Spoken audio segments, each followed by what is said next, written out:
Hello, this is Sheila Bender, and you are listening to In Conversation, discussions on writing and the writing life. Today I am speaking with author Susan Orlean. She's written many books and numerous magazine articles for publications including Rolling Stone, Esquire, Vogue, Women's Outside, Spy, the Boston Phoenix, and Globe. Of course, The New Yorker, where she has been a staff writer since 1992.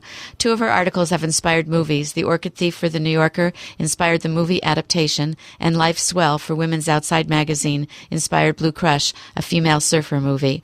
On her website, www.susanorlean.com, she describes herself as an author, a dog owner, a gardener, a parent, a frequent lecturer, speaker, an occasional teacher, and a very occasional guest editor.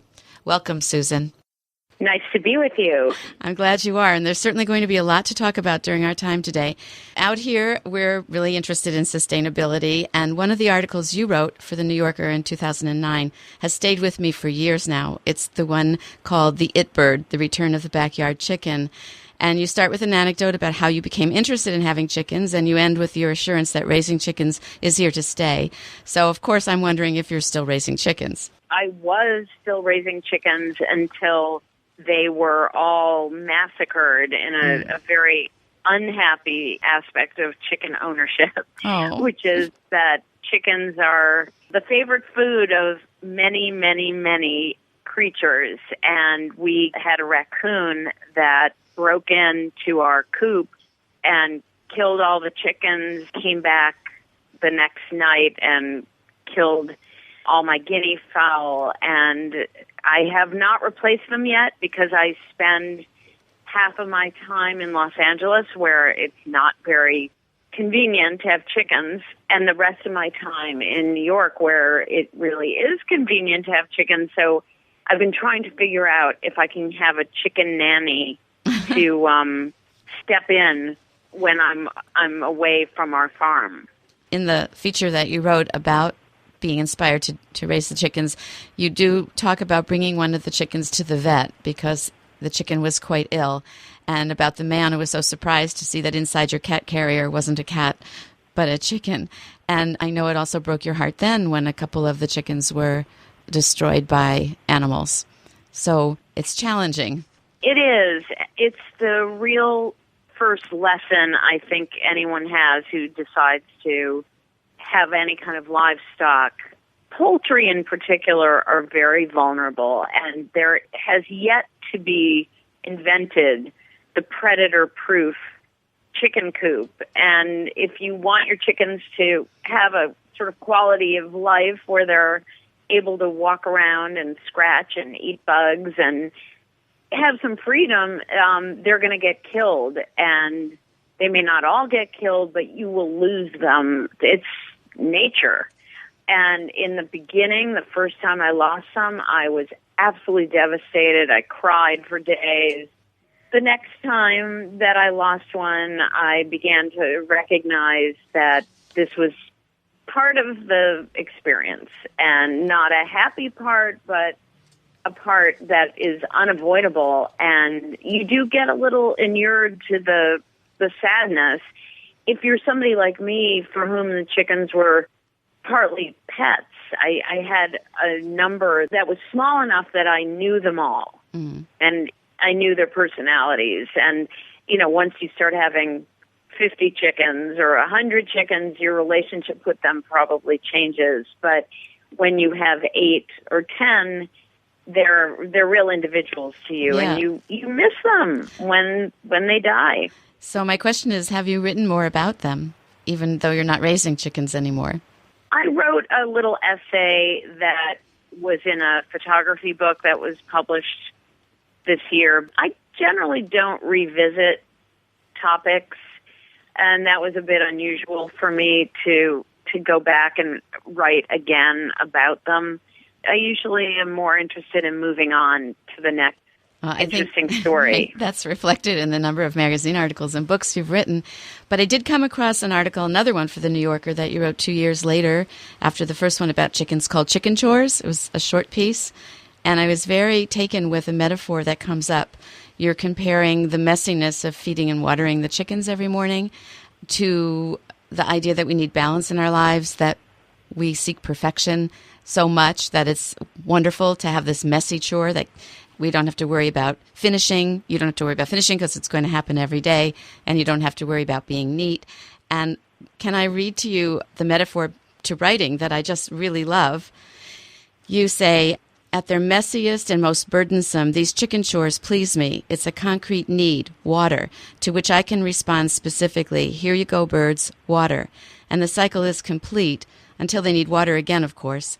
In so many endeavors, including writing, you are never done and nothing is ever perfect. You are haunted always by the possibility that you could have done more and better. It's a relief sometimes to take on a task and see it through and know it to be wholly sufficient. And I'm sure you feel that way about gardening as well, which is one of the things of your interests. And what do you want to say these days, now that you're not feeding chickens, about the need for some messiness in life and maybe even in writing? Well, I think that the satisfaction of a very concrete task is a great balance to the challenge of a creative endeavor like writing. There is no concrete achievement that you can aim for in writing. You have the general, rather overwhelming challenge of wanting to write the very best piece you can possibly write, the very best book you can possibly write.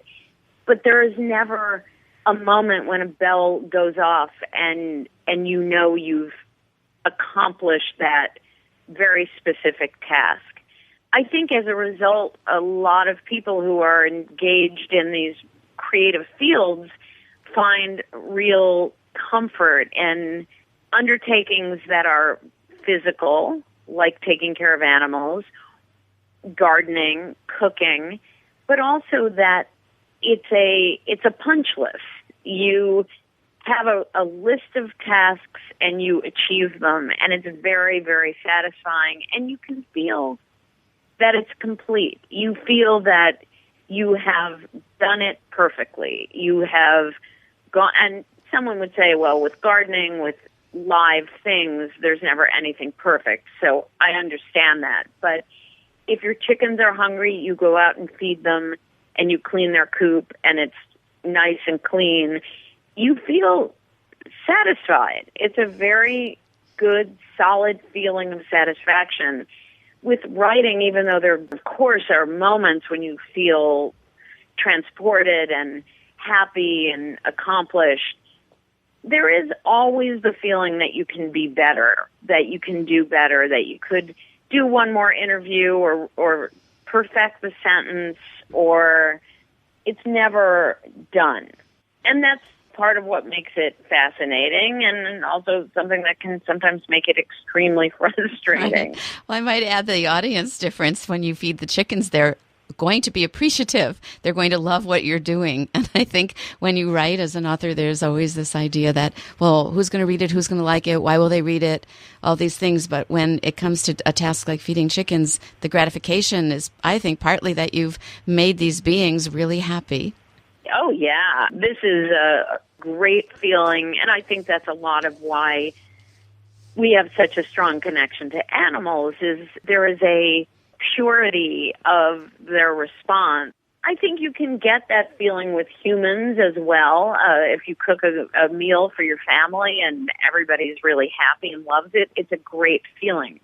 When you write a book, it's an endless process of, I don't want to say process of disappointment because that sounds so pessimistic, but you're throwing out into the universe this thing you've created, and you will never have a very specific, concrete experience of the three people sitting at dinner saying, oh, this is delicious. Mm. You get a good review, you get a bad review, you sell a lot of copies, but then you have a few copies that get remaindered. And I don't think any writer who has any degree of self-doubt, which would be 100% of all writers, would ever say, oh, I had a perfect experience. I wrote a perfect story. The response was universally positive, and I am utterly satisfied. I just don't think it happens. And I think it would be scary if it happened. I don't think that's the way the world works. Right. Nonetheless, you've written dozens and dozens of articles for well-known magazines and newspapers, and I think people would be interested to know how your career started and what you think the factors are that made it flourish so. My career started right out of college. I knew I wanted to write. I didn't particularly know how to make it happen, and I really was planning just to spend a year doing odds and ends before heading to law school, which I had kind of been pressed to do by my parents, who felt that it was a safe option for somebody who had a degree in liberal arts.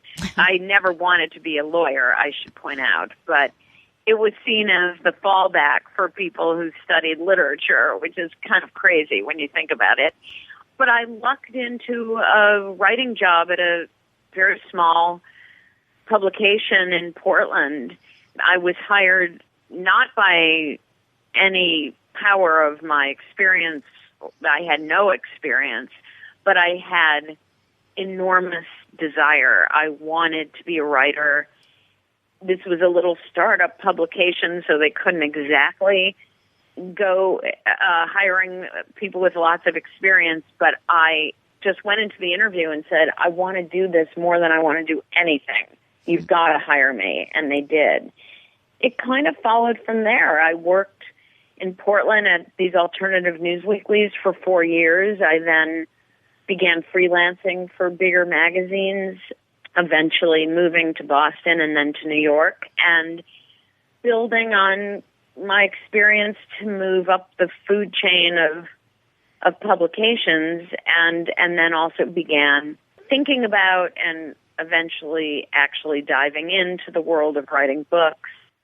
I think it's flourished because, number one, I really do love what I do, and I have a real, I feel like it's a drive and a mission that is absolutely innate, and I love words, and I'm very curious, and it's somehow, then there's something that you can't put your finger on, and you don't know why does it work. For me, I've had many wonderful mentors. I've had some really great opportunities that I jumped on, and it's fit together. Looking backward, it looks like, wow, this was a very smooth path. Along the way, it was a lot of invention and using chewing gum and Band-Aids to piece it together, because I had no idea how you went about making a career as a writer. Which is why your parents wanted you to be a lawyer, no doubt. Yes, exactly. You are listening to In Conversation, discussions on writing and the writing life with Sheila Bender on KPTZ 91.9 FM, Port Townsend. Today, Sheila is talking with Susan Orlean, staff writer for The New Yorker and nonfiction author. Do you have any example of a Band-Aid or a toothpick approach to what comes next with a writer who's just starting? Well, I always felt from the beginning that I needed to just write as much as possible, and that meant not holding out till I had an assignment from the fanciest, most prestigious place, but just trying to write as much as I possibly could. And it meant writing for very small publications in the beginning, for magazines that weren't especially literary, women's magazines. But I just felt like it was important to write as much as I possibly could. And I definitely urge that when I talk to people who are aspiring writers, to just get out there, get published, and experience the process of writing and the process of being edited and the process of being published. And then as you get that kind of experience, you begin to focus on your goal of where you really want to write and what you really want to write about. And for you, that turned out to be what? The New Yorker primarily was my goal. That's where I wanted to write. That's what the tone and spirit of the writing that I really wanted to do. And I wanted to write books and write books that reflected my philosophy on what's important and how I wanted to write about it. And a lot of those books have to do with interesting things about people and also about animals. So I was wondering how you would describe the difference between writing articles and writing books. The difference is profound. One is a commitment that's, in many cases, several years. It involves engaging a reader with a story that's going to stretch over, say, 300 pages, which means a huge amount of thinking about structure and about purpose and about narrative. In a way, an article is just a miniature of that, but an article is delivered within the pages of an existing institution like the New Yorker or the Smithsonian Magazine, or you don't have to sell it quite the way a book needs to sell itself, and I mean that kind of metaphorically. A book has to argue with the reader about why it's worth $29 and, say, 20 hours of their time. An article doesn't require quite so much and doesn't have to stand on its own quite the same way. So the pressures of writing a book are quite different and have so much to do with keeping people's attention in a busy world. Right. I know that a lot of online magazines now tell you how long it will take you at your particular reading speed to finish an article. A minute, 5 minutes, 15. So we're all very time conscious. That idea that we can lose ourselves in a book and forget about time is wonderful, but also vanishing. And maybe you could tell us about Rin Tin Tin as a book in terms of how you knew you would be able to engage readers. Well, I began, as I do with every book, just feeling this tremendous excitement and curiosity about the subject. I just thought, what is this story? This is fascinating.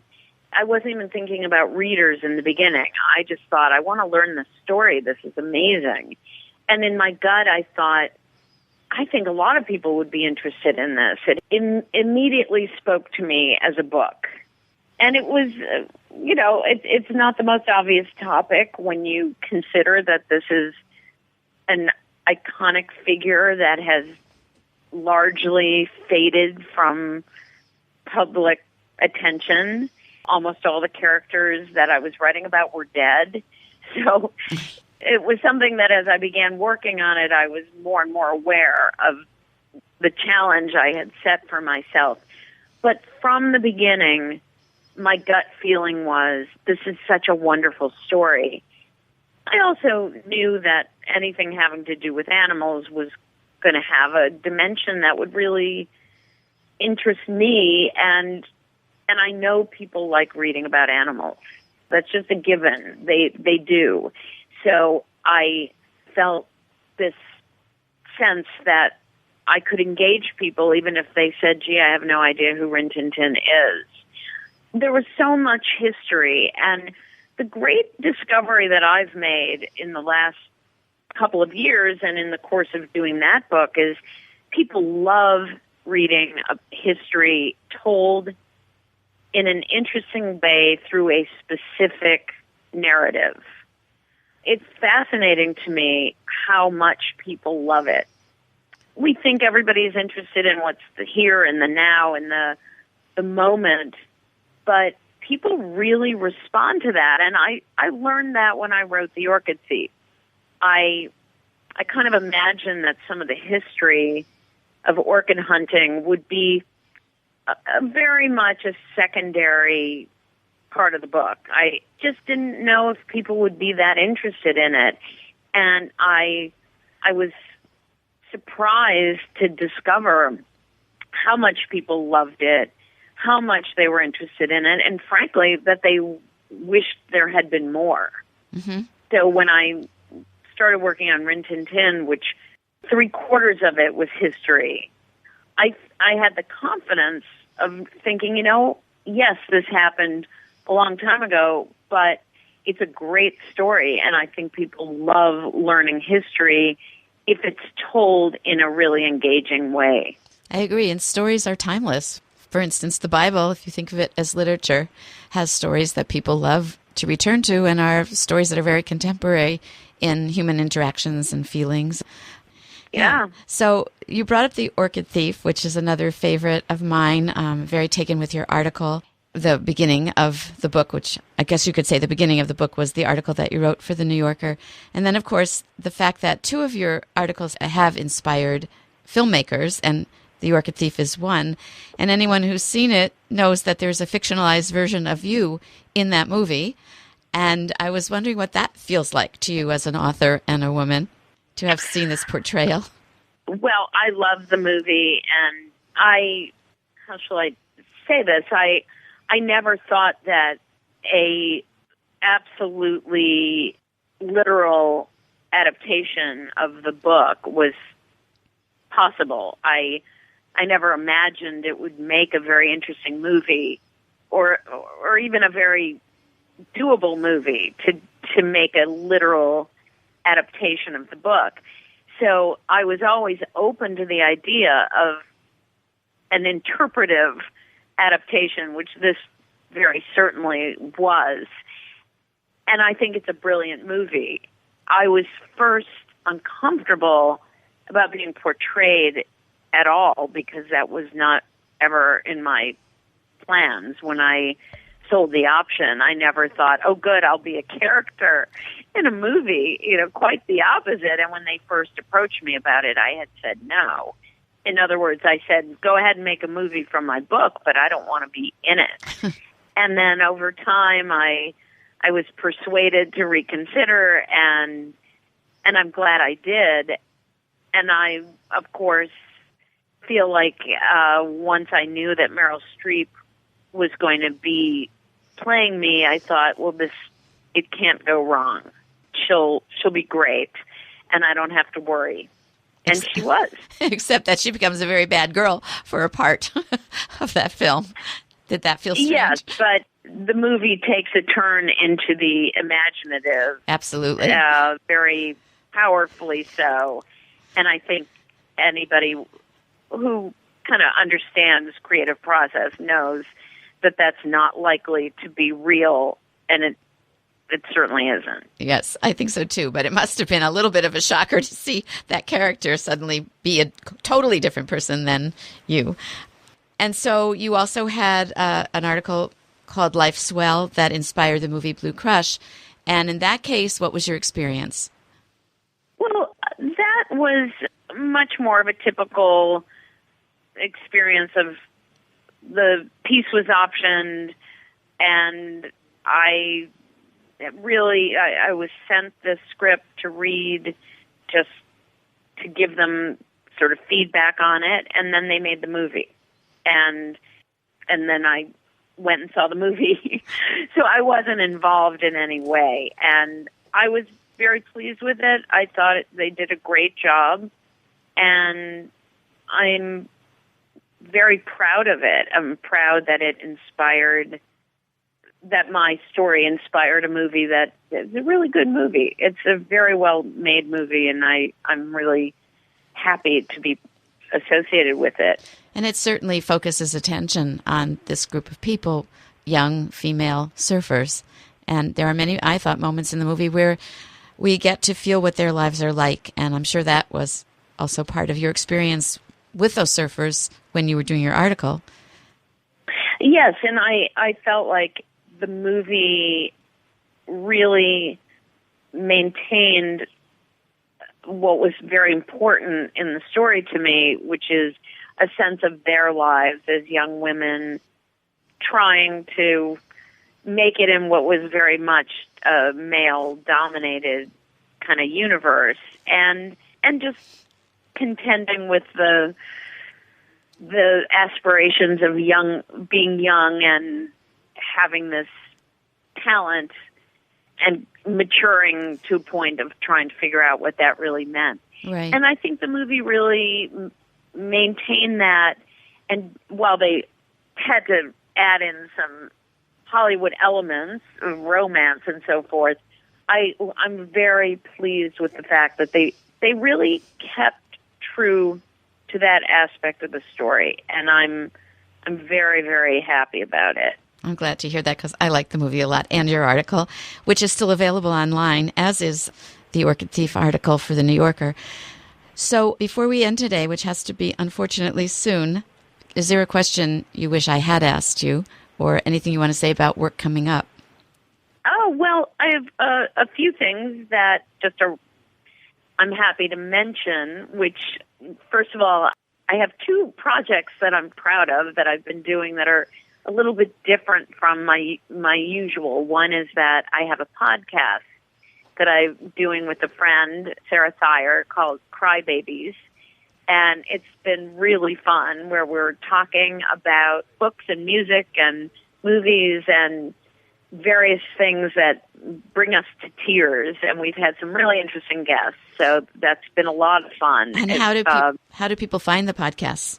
It's on iTunes. It's free. You just go to Crybabies. It's also, if you go to Earwolf, EARWOLF.com, that's our producer, and look for Crybabies, and you can subscribe. I have a class online through Skillshare.com. That's SKILLSHARE.com on writing creative nonfiction, and that's been very gratifying to have done that course. It's a video course. You self-pace through 10 lessons, and I really enjoyed the fact that people seem to have gotten something out of it. It's very gratifying when you can turn around and teach something that you do for as long as I've been doing it, and feel like it has maybe helped some people in their own writing career. Right. Well, Susan, thank you so much. Certainly what we've talked about, I'm sure, will help a lot of people out here listening to KPTZ. And I'm going to go right home and look up those two sources, your podcast and Skillshare work. Thank you so much. My pleasure, Sheila. Nice talking to you. You too. Bye-bye. Bye-bye. You have been listening to In Conversation, Discussions on Writing and the Writing Life with Sheila Bender. For more of Sheila's interviews, please go to Sheila's website, www.writingitreal.com/audio. In Conversation is produced by Sheila Bender and edited by Charlie Fleischman. Production coordinator is Mike Schlexer.